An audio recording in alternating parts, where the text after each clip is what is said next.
It was a cloudy Tuesday morning, the kind of day that goes unnoticed in the routine of those who live in the countryside.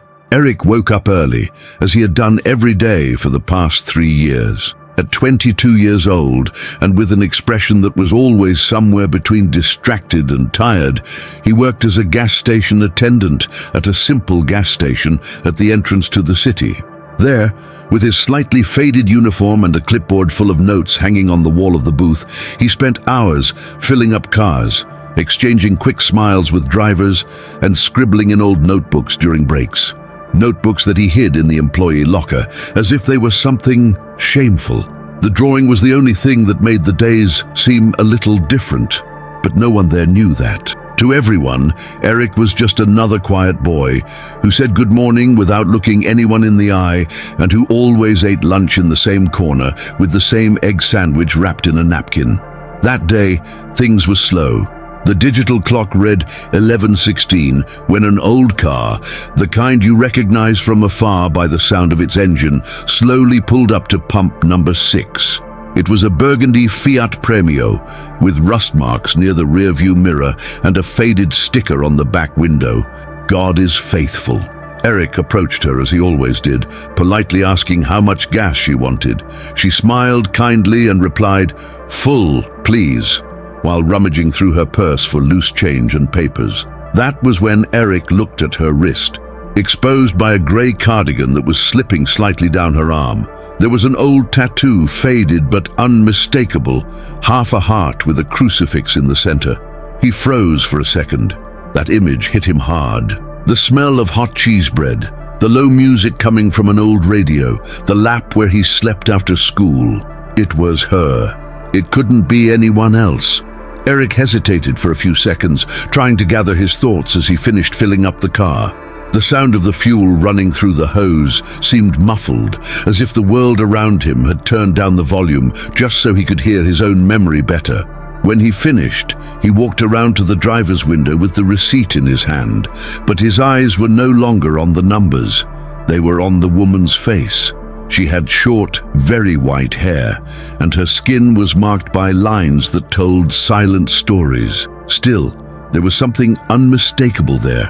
The same sweet look, the same patient smile, like someone who listens more than they speak. Eric, his voice shaking a little, ventured, Have you ever taken care of 2 children many years ago? A girl named Margaret and a boy named Eric?" The woman stopped, her eyes widening slowly, as if she were going back in time without needing much effort. She put her hand to her mouth and murmured, almost breathlessly, "My God, Eric!" She immediately turned off the engine and got out of the car without rushing, as if she wanted to make sure it was real. The hug between the two was long and silent, but full of unspoken words that pressed together between their bodies.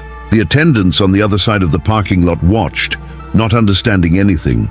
To them, it was just a customer being greeted in an exaggerated way. But there, in that exchange of tight arms, there were years of absence, longing, and unanswered questions.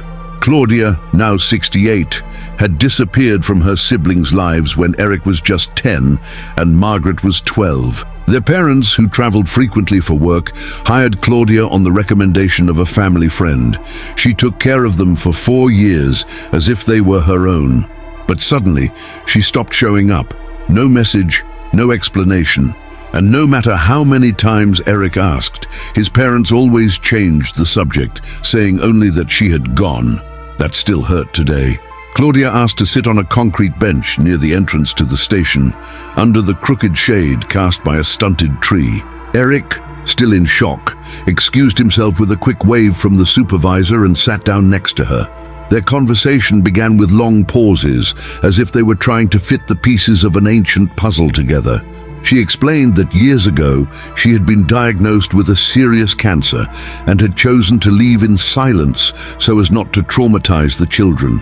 At the time, she said, she did not want Eric and Margaret to associate the memory of her with the image of someone sick and wasting away. She said she had tried to write letters, but none had ever been sent. Fear and guilt paralyzed her. When she finished speaking, Claudia let out a long sigh, and Eric fell silent, staring at the ground. The revelation hit him like a stone in the stomach, not because of the abandonment, but because of the silent pain she had carried alone. Margaret's name came up in the conversation like a whisper. Claudia asked about her with a restrained sparkle in her eyes, as if she had already expected the answer, but still wanted to hear it. Eric took a deep breath and told her that Margaret had died 5 years ago, the victim of a hit and run on her way back from college. She was 24 years old. It was at that point that Claudia put both her hands on her face and cried, without making any noise, as if she allowed herself to break down without embarrassing the other person. Eric, instead of comforting her with words, simply touched her shoulder with the same lightness she used when she covered him with a blanket on cold afternoons. It was a moment with no room for explanations. It was just shared pain, coming from different places, but now they were on the same concrete bench at a forgotten gas station on the map. There, they were both mourning everything they had lost, but also grateful for what had somehow withstood the test of time. As time passed slowly and the sun began to peek through the clouds, Claudia and Eric remained sitting there as if they were in a universe apart, oblivious to the comings and goings of cars and horns. She began to tell details of the life she had led after she disappeared, her fight against the disease, the years living alone in a small apartment in the city center, the friends who drifted away over time, and the emptiness left by not having started a family. But it was when she spoke about the dreams she had not fulfilled that her voice really shook. Claudia revealed that she had always wanted to study visual arts, that she had drawn in secret when she was young, but grew up hearing that it was a waste of time and that she needed a real job. She ended up becoming a nanny out of necessity, even though she had talent and passion. When she looked at Eric and asked if he still drew, it was as if a light bulb had turned on in a dark place inside him. Eric hesitated before answering, but ended up confessing that he did. He told him about the notebooks he hid in the locker at the gas station, the scribbles he made on the back of fuel receipts, the portraits of people he saw passing by every day.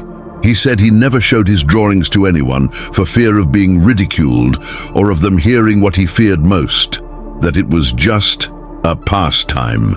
Claudia listened attentively, as if each word were an important detail in a picture that she needed to understand in its entirety.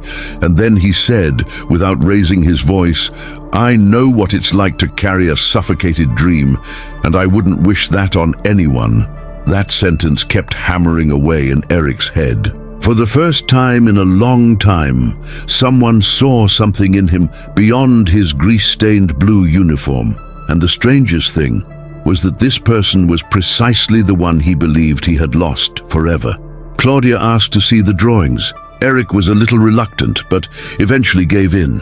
He went into the employee's locker room, opened the hidden cabinet in the corner, and took out 2 school notebooks with torn covers and yellowed pages at the edges. He sat down next to her again and turned page after page in silence. Claudia didn't praise him excessively, but each comment was clinical. "That look here has life. You captured his loneliness with just one line. That's not just a drawing, Eric. That's a story told with pencil." With each new page, her eyes shone brighter, and the expression on Eric's face, previously shy and defensive, began to open like a crack in a window at dawn. The internal conflict in him was visible, the desire to believe in it, mixed with the fear of appearing naive. But Claudia saw beyond the hesitation, and that's when she said something that would change everything. "You need to study this. You can't bury this talent the same way I buried mine." Eric smiled bitterly and answered almost automatically, "With what, Claudia? I can barely pay the bills here. Studying art is a luxury for rich people." She was quiet for a moment, looking at him as if she were making an important decision inside. Then she opened her bag and took out a white envelope, half crumpled, with her name written in cursive. She handed it to him and said, "I've been saving this for a while without knowing who it was for. Now I know." Inside was a considerable amount of money.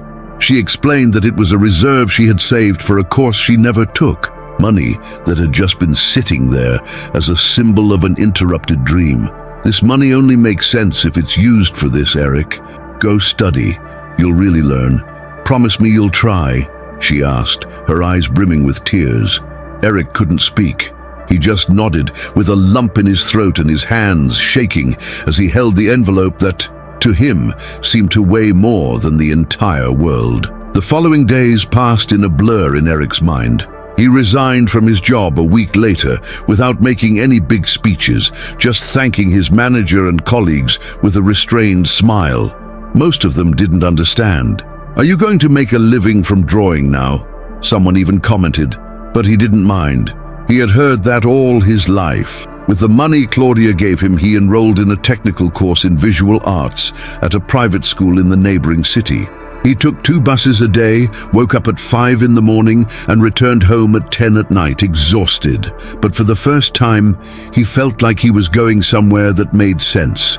Each class, each technique, each criticism he received from his teachers was a firm step towards a life he never imagined could be possible. Claudia followed him from a distance. She sent short messages, asking how his studies were going, and sometimes she called just to listen to him, excitedly tell him about some new discovery.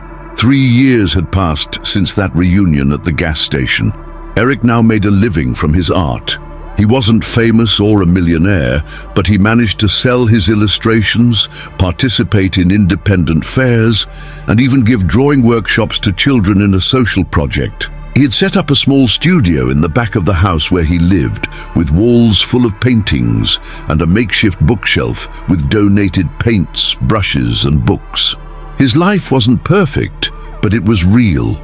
Each achievement came with effort. Each recognition carried the weight of everything that had been denied in the past. Claudia was still present, even though her health was getting more fragile every month. They met up when they could, had coffee together, and talked about art, life, and Margaret.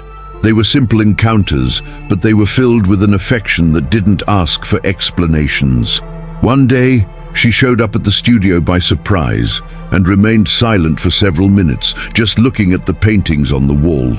Then she said, "This is where your heart lives, and that gives me peace." Time, as it always does, passed too quickly. Claudia was admitted to the hospital at the end of a harsh winter after a few weeks of fighting recurring infections. Eric went to see her whenever he could. The hospital was small, with a strong smell of disinfectant and peeling walls, but she said that what mattered was that he was there.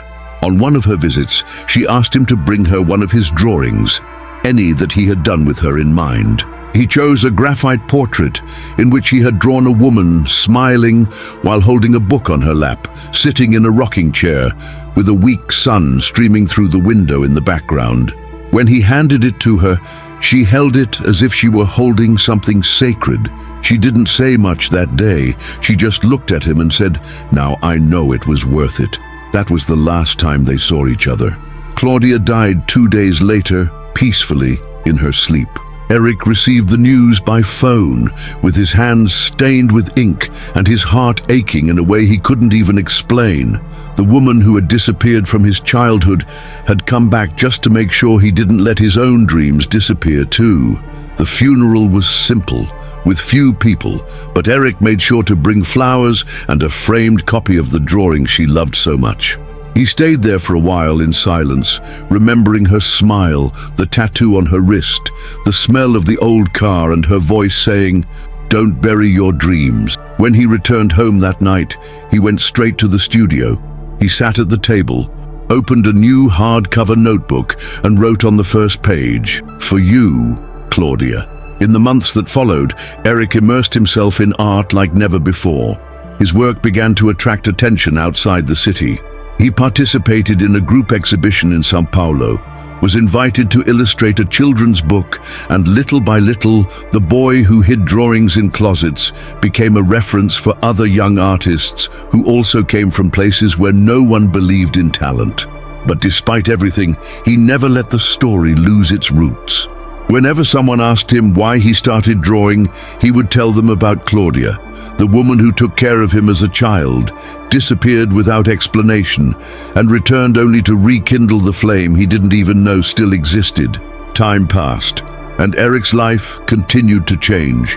When his first daughter was born, he and his wife had already decided on a name long before the birth. They named the girl Claudia Margaret, a tribute to two loves that shaped who he became, the woman who rekindled his dream and the sister who never left his memory.